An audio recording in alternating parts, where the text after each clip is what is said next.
देकर कहते हैं कि कबीरा वैद बुलाइया पकड़ के देखी बाँ, और वैद न वेद न जाने ही मेरा करक कलेजे माँ। कहते हैं डॉक्टर बुलाया, डॉक्टर ने नाड़ी देखी, बाँ पकड़ के, पहले ये थे थर्मामीटर हाथ से देखा करते हैं, और वैद कहता है इसका कोई बीमारी नहीं और रोज सूखते आवे। कहते हैं कबीरा वैद बुलाइया पकड़ के देखी बाँ, और वैद न वेद न जाने ही मेरा करक कलेजे माँ। उस परमात्मा की और यहाँ के दुखों का जो दुख है, यहाँ के दुखों को देख देख कर कुत्ते ने देखे खाज किधर कीड़े पड़ रहे उसके हैं, किसी खाज लग रही है। ये भी पहले आप जैसे अड़े चौड़े हो कांडे थे और बढ़िया बढ़िया सूट गाड़ के चल थे, भक्ति करी को नाच ब्रहण माटी करवा ली। तो ये बातें उनको तुरंत याद आने लग जाएंगी जिनकी आंखों का मोतिया बिंदु का ऑपरेशन हो गया,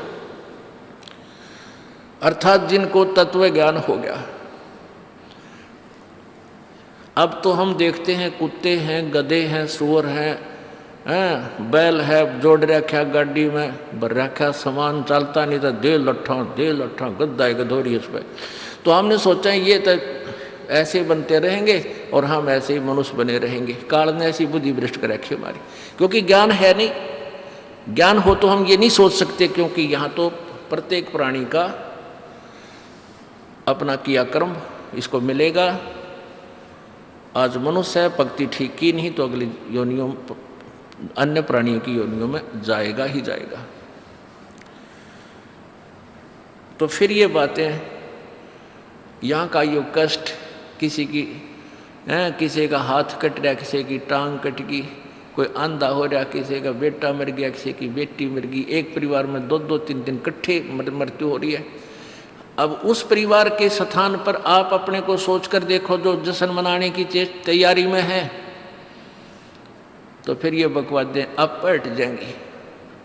90% जो हम वेस्ट करते हैं अपना समय इस पेट के लिए और इस संसारिक इन बकवादों को जोड़ने के लिए, ये 90% अपने आप शांत हो जाएगी। ना दहेज लेंगे ना देंगे।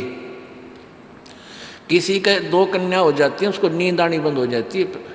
ऐसा हमने अपने आप एक मकड़ी वाला जाल फैला के आप फंस बैठे उसमें दहेज के चक्कर में, क्योंकि हमें ज्ञान नहीं। हम किसी से आज पैसा लेते हैं, अगले जन्म में वो पैसा वापस देना पड़ेगा। किसी ने मान ले किसी को दबाव देकर दहेज का पैसा ले लिया, या वैसे 2 नंबर के काम करते ले लिया, लेकर दिया नहीं, अगले जन्म में वो पूरा करना पड़ेगा। किसी का गधा बनकर देना पड़ेगा, किसी का भैंस बनकर देना पड़ेगा,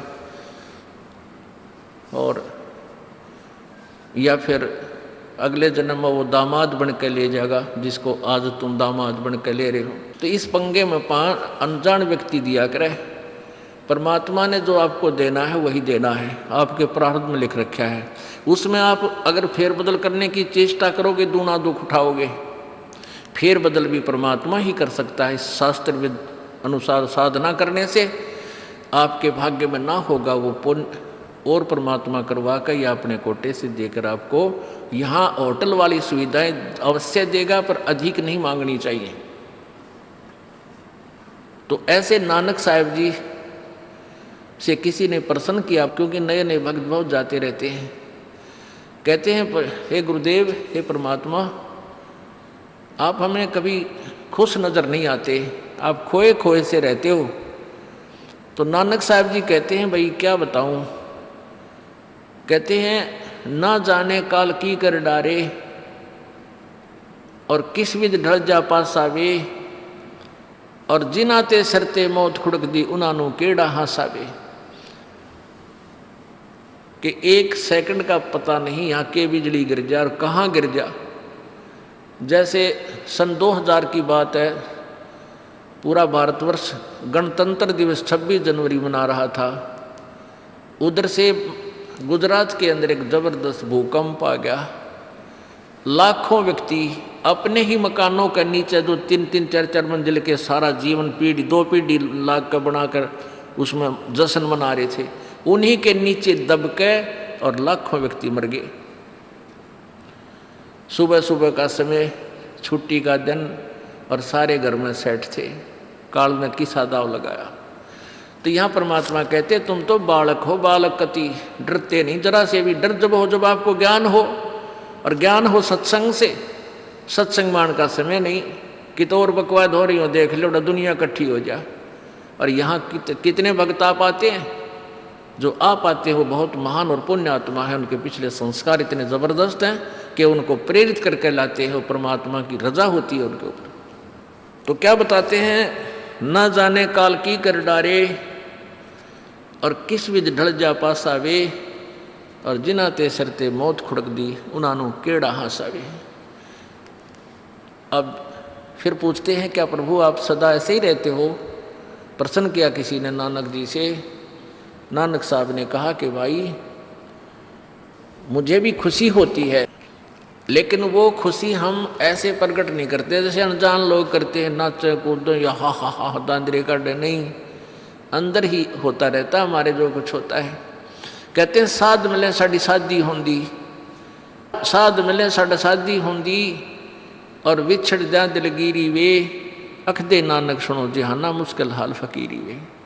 कि तुम भक्तजन जब आते हो मेरे पास सत्संग सुनने के लिए, और जो उपदेश ले चुके हैं, और फिर वो सारे के सारे रह रह कर मेरे पास आ रहे हैं, तो मुझे बहुत खुशी होती है। उस दिन हमारे विवाह होता है, शादी होती है, समागम होता है, चहल पहल होती है। और जब तुम चले जाते हो, विछड़ जाए दिलगीरी वे, तुम चले जाते हो जब मुझे दुख होता है। क्यों होता है कि तुम काल के उसमें पहुँच चले जाते हो, क्योंकि भक्त कम होते हैं और काल प्रेरित व्यक्ति ज़्यादा होते हैं। मुझे ये डर लगा रहता है कि कहीं ये भोली आत्मा उन काल के दूतों का ना फंस जा, और उनकी बातों में आके भक्ति ना छोड़ दे, इनकी दुर्गति ना हो जा। जब तुम ठीक ठाक वापस आ जाते हो सभी, तो मेरी आत्मा खुश होती है। उस दिन मेरी खुशी का कोई ठिकाना नहीं होता, लेकिन वो होती है अंदर ही अंदर, लोग दिखावा नहीं होता। साध मिले सड़ शादी होंदी, और विछड़ जा दिलगीरी वे, अखदे नानक सुनो जिहाना मुश्किल हाल फकीरी वे। भाई कहते हैं भक्ति करना बहुत मुश्किल है। मुश्किल इन काल के दूता ने बना दी, जनता ज्ञानहीन कर दी। जो भक्ति नहीं करते वो तो सीधे काल के जाल में हैं ही। जो भक्ति करने की चेष्टा करते हैं तो किसी का तो पति लाठी ठाए पाओगा, उसके पति ने कोई और इंजेक्शन ला जाएगा। यो क्यों होया भाई, हम भी तो नाम ले रहे हैं, हम वहाँ जाते हैं, हम तो 6 महीने साल में कभी कभी जाते हैं, और आप कहते हैं 10वें दिन भाग लेते हैं। तो भगत ने नाम ना ले रखा तो वो परेशानी पैदा करेगा ही करेगा। किसी की पत्नी ने नाम नहीं ले रखा, भगत ने ले रखा है, तो वह सींग पिनाए पावेगी। किसी के कहने सुनते जानते क्या सुनी घर में होगी। काल ने तक करवाना है कि किसी प्रकार ये वहाँ जाना छोड़ दें, तेरे जाल में फंसे रहें, इसका तो पूरा प्रयत्न रहेगा। लेकिन पुण्यात्मा यु ज्ञान रूपी ढाल आपको इसलिए दी जाती है कि अपना बचाव करो, और भक्ति मत छोड़ना चाहे कुछ भी हो। आप पुण्यात्माओं अपने घर के काम में, ठीक है, पति पत्नी बच्चे सब कोई कार्य करना है तो सब मिलकर सलाह बनाकर कर लें, बहुत अच्छा होता है। उसमें कोई हानि लाभ भी हो जाती है तो विशेष दुख नहीं होता। उसमें अवश्य राय एक दूसरे की लेकर काम कर लेना चाहिए। और जब आता आत्म कल्याण का समय, उसमें किसी की राय की आवश्यकता नहीं। मान लीजिए आपने नाम लेना है और आपका पति नाट्य है, तो नाट्य जागा। ये अपने जीवन का सौदा तुमने खुद सोचना होगा, इसमें किसी की राय की आवश्यकता नहीं। आपने नाम लेना, आपकी पत्नी मना करती है तो करने दे, इसमें किसी की सलाह लेने की जरूरत नहीं, चाहे कोई राजी रहे चाहे नाराज रहे। यदि मीराबाई उस समय ये सोचती कि तेरी माँ क्या कहेगी, तेरे पिता क्या कहेगा, ये समाज क्या कहेगा, तो मंदिरों में जाती है। क्योंकि उस समय ठाकुर समाज अपनी बहन बेटियों को घर से नहीं निकलने देते थे, पर्दों में रखते थे। लेकिन मीराबाई बालक नहीं रही थी, समझदार थी वह। उसको पता था कि आज तो मैं लोक लाज कर मैं आकर भक्ति नहीं करूँगी और फिर कुतिया बनकर बाजार में आंडूंगी, कोई मेरी इज्जत का रक्षक नहीं मिलेगा। तो ये ज्ञान से ही ऐसी दृढ़ता आती है। संघर्ष किया और सफल हुई, क्योंकि मालिक के नाम पर जो संघर्ष करते हैं, सच्चे दिल से, हृदय से, उनकी परमात्मा मदद किया करता है। ये पिछले इतिहास देख लो। क्या बताते हैं? मात पिता सुत स्त्री, आलस बंधु कान, संत दर्श को जब चले ये अटकावे आण। मात पिता सुत पुत्र को कहते हैं। स्त्री, जैसे कोई बालक हैं 15, 16, 10 वर्ष के, वो माता पिता के अधीन होते हैं। और बच्चे का समझ में आ गई और माता पिता मना करते हैं तो उनके अधीन है वो। और बच्चे जवान हो गए, बूढ़ा बूढ़ी अगर समझ में आ गई, फिर वो बालक बाधा करेंगे, वो रोकते टोकते हैं। तीसरा दिन चल पड़ते हो, किराया कितने डावा फलाना है, यानी कुछ ना कुछ बाधा कर सकते हैं। किसी का पति बाधा कर सकता है, किसी की पत्नी बाधा कर सकती है। जब भक्ति की तरफ अग्रसर होता है या सत्संग में आने की तैयारी करता है। या फिर आलस बंधु कान, आलस माने आप ढीले गोडे छोड़ दे, फिर देखांगे इबका नहीं जाता, सर्दी घनी है, गर्मी घनी है। और या बंधु कान, लोक लाज, इनके कारण ये है भक्ति में बाधक। अब क्या बताते हैं परमात्मा? मात पिता सुत स्त्री, आलस बंधु कान, संत दर्श को जब चले ये अटकावे आण। इनका अटकाया अटके नहीं, और संत दर्श को जाए, कह कबीर सो संत है आवागमन नसावे। इनका अटकाया अटके नहीं, और संत दर्श को जाए, यानी सत्संग में अवश्य जावे, कह कबीर सो संत है आवागमन नसाए, उसका कल्याण होगा। आज मीराबाई जी का कितनी श्रद्धा और आदर के साथ नाम लिया जाता है। और यदि वो उसी तरह की क्रियाएं करती जो उस समय की बहन बेटियां लोक लाज में फंसका अपना जीवन बर्बाद करगी, आज वो कुतिया बनी आंड है। परमात्मा कहते हैं नकबे सर नकबे बनी वह पैर थी हार हमेल, और सुंदरी से वह कुतिया बनी सुन साहिब के खेल। बीबी पड़ते रहे थी डोडी लगे थी बार, अब गातु गाड़े फिरती है बन कुतिया बाजार। वो पर्दे की सुंदरी सुनो संदेशा मोर, इब गातु गाड़े फिरती है वो करें सरायों शोर। अब जो डोडी पर्दे जिनका लग गया करते, पर्दे में रहा करती थी, जो अपने आप को ऊंच घरों की बेटियां बहू कहा करती थी, उनका सत्संग की छीट लगी नहीं, घर से बाहर निकली नहीं। पूर्व जन्म की पुण्यात्मा थी, उनको कोई रानी बन गई, कोई महारानी बन गई, कोई अच्छे घर में इस मायाधारी मस्करिया का जन्म हो गया। और वो भगवान से दूर रहने के कारण फिर अगले जन्म में कुतिया की योनि पाती है। तब तो पर्दों में रहती थी, उंगली भी ना दिखने देती, किसी बाहर कहीं हमारी बेइज्जती ना हो जा, मेरी पत्नी जो है सत्संग में चलेगी तो इज्जत का नाश हो जाएगा। और वह इज्जत फिर उगाड़ी अंड है कुतिया बन कर। कहते हैं नकबे सर नकबा बनी पैर थी हार हमेल, 1-1 लाख के गहने पहरा करती, आज वो सुंदरी से कुतिया बनी देख साहिब के खेल। तो पुण्यात्मा ये इन बातों से डर लगना चाहिए। इन बातों से डर लगने लगेगा, मालिक में रुचि बनेगी और भजन करने को दिल करेगा।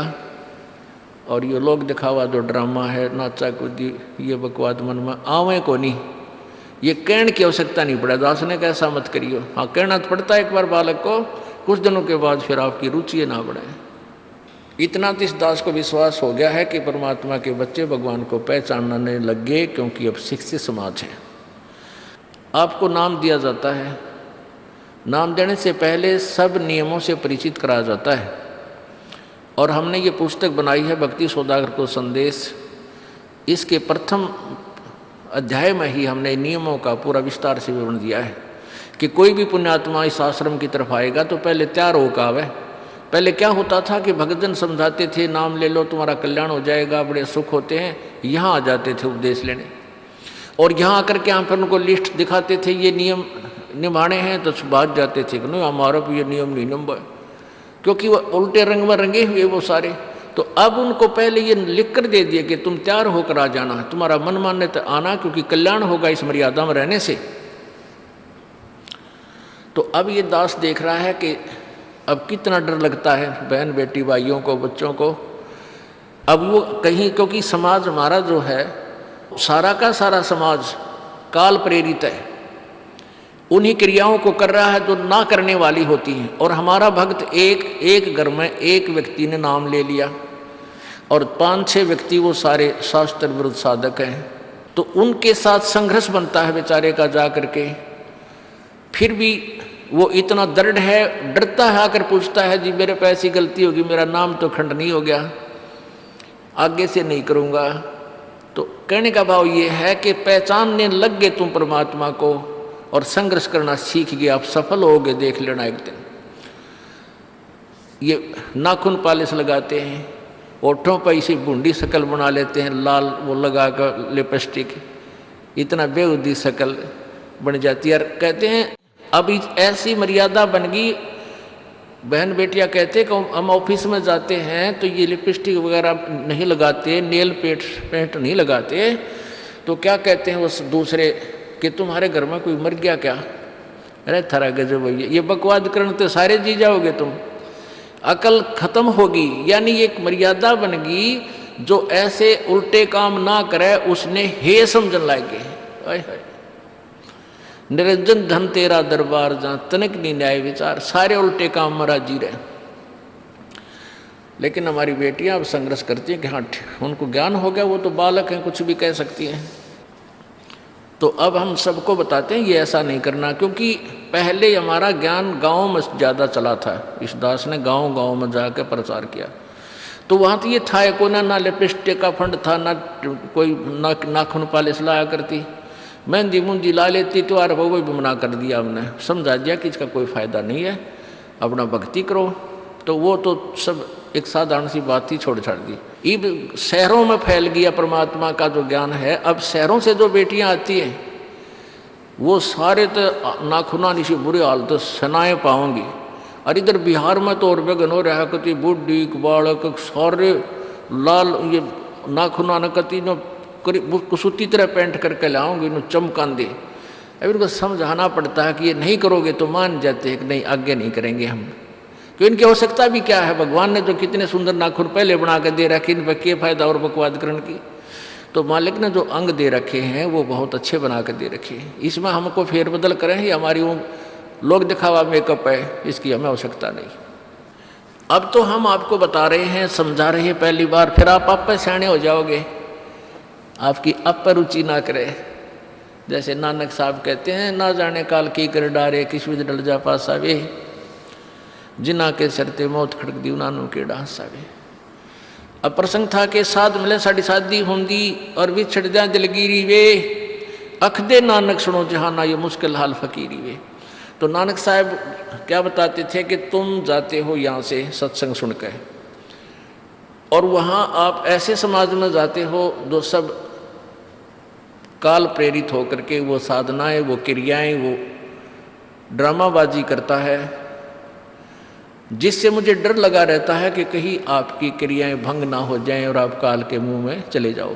जब तुम वापस आ जाते हो तो मुझे बहुत खुशी होती है कि परमात्मा के बच्चे काल के जाल से बचे हुए, तो उस दिन खुश होता हूँ मैं। और तुम चले जाते हो तो मेरी एक तो वो ज्ञान कि यहाँ काल का लोक है, ना जाने कब जाना पड़ जावे, इस कारण से डर से अपनी भक्ति करता रहता हूँ। और एक तुम्हारी भी चिंता खाती रहती है कि कहीं काल के जाल में ये बालक फिर ना फंस जाएं।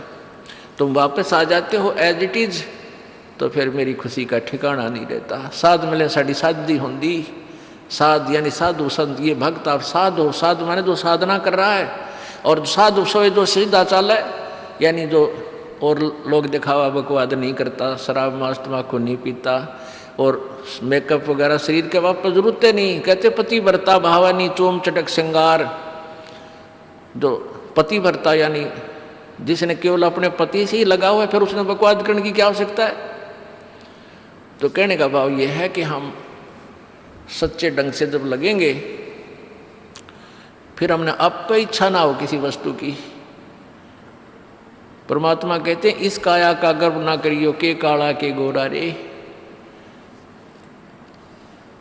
और बिना भजन इसका कुछ काम ना आवे, चाहे एतर छड़को चारों ओरा रे। ये शरीर क्या है, ये गोरा दिखा है चाहे काला किसी का, इसने थोड़ा सा छोल के देख लो, एक जैसा कुबाड़ सब में भरा पड़ा है, या ऊपर पालिश का फर्क रखे, और इससे नाम अच्छा बूंदा मान लेते हैं। नहीं, ये चाहे काला है चाहे टेढ़ा बेढ़ा है, चाहे किसा है बूंदा काना लंगड़ा है, इसमें जब भक्ति कर गया वो सफल है, और इस मेकअप में लग गया रहा वो असफल है, चाहे वो कितना सुंदर दिखता हो। तो पुण्यात्मा परमात्मा कहती ये मिट्टी है, इस मिट्टी से हमने लाभ उठाना है, इसे सोना बनाना है, भक्ति रूपी धन कमाना है, तो इसी से कमाया जाएगा। अब प्रसंग है कि झूठे सुख को सुख कहे, ये मान रहा मन मोद, ये सकल चबीना काल का, कुछ मुख में कुछ गोदे। अब परमात्मा आप बताओ, मैं आकर के बोली आत्मा हमें जगा रही है, हमने काल के कुएं की भांग पी रखी है, यहाँ की मान बढ़ाई और इस माया की। कबीर परमात्मा कहते हैं कबीर ये माया अटपटी या त्रिगुणमयी माया, ब्रह्मा विष्णु महेश के द्वारा जो हमारे अंदर प्रेरणा कर रखी है, त्रिगुणमयी माया के विषय बता रहे हैं। कबीर ये माया अटपटी सब घट आण अड़ी, किस किस को समझाऊं ये तो कुएं भांग पड़ी। अब किस किस ने समझावे, सब एक तरह की भांग पी के एक जैसे विचार, एक जैसे बोल, एक जैसा ज्ञान इन्होंने ग्रहण किया हुआ है, और ये दास सच्चा ज्ञान सुनाता है इसका विरोध करते हैं, इसको जल्दी समझ नहीं पाते, क्योंकि इनको इस माया रूपी और अज्ञान रूपी भांग का नशा हो रहा है। तो परमात्मा कहते हैं कबीर ये माया अटपटी सब घट आण अड़ी, और किस किस न समझाऊं या तो कुएं भांग पड़ी, यानी सब ने एक जैसा ही ज्ञान ग्रहण कर रखा है, सबके एक जैसे विचार हैं। अब झूठा सुख कौन सा है, इन कार कोठियों को हम अपना मानते हैं, संतान संपत्ति को अपना मानते हैं। इसका उदाहरण आपको दे दिया। परमात्मा कहते हैं राम नाम कड़ुआ लगे और मीठे लागे दाम, दुविधा में दोनों गए भाई, माया मिली ना राम। माया तो मिले को नहीं, यानी मान लीजिए आपके पास अरबों संपत्ति अरबों हो भी गई तो वह तेरी नहीं, आपको 2-4 रोटी सुबह 4 रोटी शाम है, और एक वर्ष में गणे 4 कपड़े कुर्ते पजामे बहुत, एक वर्ष में खत्म। अब पाटे को नहीं, ऐसा ही काम रह रहा आजकल, और 2 जोड़ी चप्पल कुर्ते जूते, और एक खाट का स्थान, एक चारपाई आ जा, गणी 2 आ जा, जितने एक परिवार एक व्यक्ति को एक चारपाई। कहने का भाव यह कि ऐसा सीमित सा मकान, इतने की आवश्यकता आपको है, और बाकी पैसा आपके पास उसने के सिर में मारोगे, क्या करोगे उसका? अब या तो कि तो बकवादा में लावेगा, कि तो शराब पीवेगा, कि तो और कोठी खरीद कर गिर देगा, उस पर कोई कब्जा कर लेगा, फिर लट्ठा मुकदमे होंगे, या कोई ले लेगा रिश्तेदार या कोई मित्र बन कर फिर देखो ना, फिर खेचा तानी रात ने नींद आओ ना, वह रखेगी बगन में पात्रे, वो माया तने जीर्ण नहीं दे। और माया तो परमात्मा कहते हैं इस जीव की सबसे बड़ी शत्रु है, जो भगवान से दूर करे। अभी झूठे सुख को सुख मान लिया, कार कोठी होगी, बढ़िया व्यापार बिजनेस या कोई नौकरी होगी, तो भगवान से 100 कोस दूर है वो प्राणी। कोई एक आध पुण्यात्मा इसे प्रेरणा होकर आ जाता, वो तो फॉर एग्जाम्पल होते हैं। तो परमात्मा कहते हैं इसे सुख का आग लगे जो भगवान से दूर करे। परमात्मा कहते हैं वो दुख अच्छा हमारे लिए जो परमात्मा के चरणों में हमें लगाए रखे। कबीर साहब कहते हैं सुख के माथे पत्थर पड़ो जिससे नाम देते जावे, और बलिहारी वो दुख जो पल पल नाम रटावे। कि हे परमात्मा इसे सुख की हमने जरूरत नहीं, जो भगवान से दूर करे। पत्थर पड़ो इसे सुख के ऊपर, और बलिहारी उस दुख के जो पल पल नाम रटावे। जैसे भक्त नाम ले रखा किसी ने और उसको कोई पीड़ा हो जाती है, चिंता शुरू हो जाती है उसको, हे भगवान कदे कैंसर ना हो जा, हे परमात्मा कोई और ऑपरेशन ना बन जा। तो वहाँ तक जाता है जहाँ डॉक्टर के पास, और भगवान याद रह कर आता है। और वहाँ जाकर डॉक्टर करता है अल्ट्रासाउंड और एक्सरे वगैरह करके बता देता है कि आपको वैसी कोई खास बीमारी नहीं है, नॉर्मल सी है, ये दवाई लो ठीक हो जाए। उसके बाद फिर परमात्मा के गुण कितने गाता है वो। जो भक्ति से दूर हैं वो तो भूल भाल जाते हैं, उनको तो परमात्मा याद आता है, कोई ना डॉक्टर दिखे। और पुण्यात्मा जो भक्ति करते हैं उनको डॉक्टर नहीं भगवान पहले दिखाई देता है। पुण्यात्मा, आपके प्रारब्ध में, आपके संस्कार में मृत्यु है और कैंसर से है, और वो होगी, नाम ले रखा आपने। और डॉक्टर ने भी डिक्लेयर कर दिया कि कैंसर है भाई। पीछे आपको उदाहरण दिया था, एक लड़का रोहतक से, इकलौता पुत्र, और 10 साल के बाद पुत्र प्राप्ति हुई, और उस लड़के का कान में कैंसर बता दी, PGIMS रोहतक तक। उन डॉक्टरों ने फाइनल कर दिया और उसका पूरा डाटा अपने मोबाइल में नोट कर लिया कि इसका ऑपरेशन करवा ले और दिल्ली ले जा, हम नहीं कर सकते। वो रोता हुआ यहाँ आए। अब क्या है कि ये काल बड़ा उस्ताद है, थोड़ा सा सुख होते ही भगवान ने भूलन लाग जाए। वो 5 महीना में आए हमारे पास रोहतक से, जबकि आए महीना आना चाहिए था। 5 महीने में पता करा भाई कितने दिन में आए, वो 5 महीने वाला गेला। हमें भी ज़्यादा खींचातानी करें भाई इतना लेट क्यों हो गया, तो भगवान ने नहीं चाहिए तो फायदा क्या होगा। ये कुदरती है, जब इस महीने 2 महीने में आपका प्रेरणा नहीं उठी, लोर नहीं उठी आने की, तो फिर भक्ति कहाँ चल रही है आपकी। बंधन तोड़ कर आ जाओगे जिसके अंदर भक्ति चल रही है, चाहे कितनी दूर भी क्यों नहीं है इंसान। भारत में कोई दूर थोड़ा है, कोई वीज़ा थोड़ा बनवाना है दोबारा आने के लिए, और वो भी नहीं आ पाते हैं, फिर भक्ति नहीं चल रही उनकी। तो फिर रोए दोनों, और लड़का भी रोए, उसकी पत्नी भी रो, उसका बाप भी, दोनों। वो लड़का छोटा ही था, 12-13 साल का। कहने लगे जी कैंसर बता दी, हमारा तो इकलौता पुत्र है। बुरा हाल मेरी नहीं सुने, रोए वहाँ बेटा बात सुनो, आप दोबारा चेक कराओ और पूरी श्रद्धा रखना मालिक में। आप दोबारा ऑपरेशन कराने से पहले चेक जरूर करा लेना, ऑपरेशन नहीं मना करता मैं, और ऑपरेशन भी मालिक की दया से सफल होया करे इसी बूंदी बीमारी का। तो उनके यह बात जच गई, जानते डॉक्टर से कहा जी इसको ऐसे, वो रिपोर्ट दिखाई, और फिर कहा जी, वो डॉक्टर ने कहा अभी मैं दोबारा चेक कर लूँगा। मालिक प्रेरणा करता है कि एक बार चेक करना पड़ेगा, मैं ऑपरेशन करने से पहले चेकिंग फिर करूँगा। दोबारा चेक किया, उसने बताया इसका कोई कैंसर नहीं है, और कान की हड्डी बढ़ है, और 6 महीना में एक बार दिखा जाइए, आप पर ठीक हो जाइए। अब पुण्यात्माओं, अब उस परिवार के को भगवान कितना प्यारा लगेगा, कितनी श्रद्धा बढ़ेगी। और आए महीने 2-2 चक्कर काटेंगे, तो इंसान तो होंगे, शैतान होंगे, तो फिर आपत्ति आओगी उन पर। भगवान से दूर होते ही फिर ये विरानमाटी होगी। तो कहने का भाव ये है कि सुख के माथे पत्थर पड़ो जो नाम हृदय ते जा, और बलिहारी उस दुख के जो पल पल नाम रटावे। संत शरण में आने से फिर आई टले बला, और जय मस्तक में सूड़ी होवा कांटे में टल जा। ये मालिक की वाणी है, गलत नहीं हो सकती।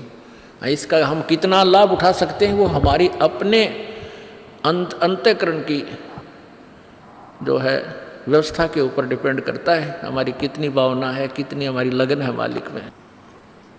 अब कुछ भक्त ऐसे भी आते हैं जी, हमें लाभ ना होया, पाठ भी करा लिया, जोत भी चढ़ा दी, और 3 बार आ लिया मैं, ईसा डिठोरा दिखाऊंगे, मेरा ऊपर जानो बहुत बड़ा, मुझे ही ज़्यादा आवश्यकता है, इसने कति नहीं।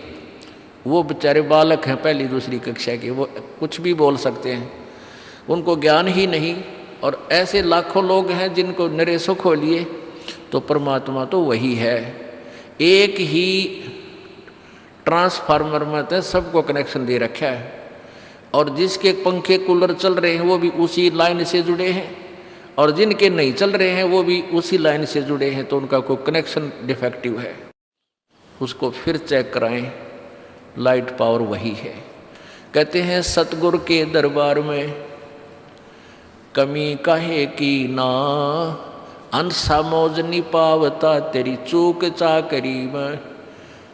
कि इस परमात्मा के दरबार में किसी चीज़ की कमी नहीं। और परमात्मा आप बताते हैं कि यदि तुझे लाभ नहीं मिल रहा तेरी चूक चाकरी में, आपके अंदर कोई श्रद्धा में कमी है, आपकी भावना में कमी है, या आपका कनेक्शन लूज है, आपका कनेक्शन कट ऑफ हो गया, वह पावर आ नहीं रही। इस परमात्मा कबीर जी के शब्द कोश में असंभव शब्द नहीं है। इस कबीर परमेश्वर की डिक्शनरी में इम्पॉसिबल वर्ड नहीं है, ये वो भगवान है। अगर आप ये वीडियो YouTube पर देख रहे हैं तो हमारे चैनल को सब्सक्राइब करें और बेल आइकन को